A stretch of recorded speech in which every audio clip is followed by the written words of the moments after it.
একটি জ্বালামুখী আগ্নেয়গিরি থেকে বেরিয়ে একটি বিশাল ডিম গড়াতে গড়াতে একটি গ্রামের কাছে এসে পৌঁছায়।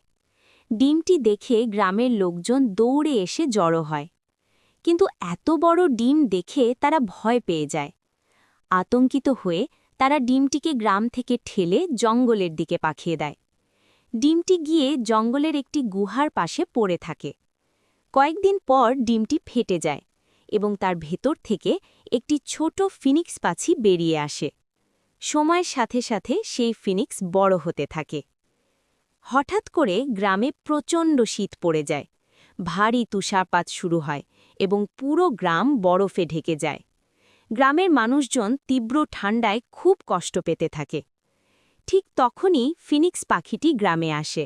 সে গ্রামের সব মানুষকে তার পিঠে বসিয়ে একে একে গুহার ভেতরে নিয়ে যায় এবং নিজের উষ্ণতা দিয়ে সবাইকে বাঁচিয়ে রাখে।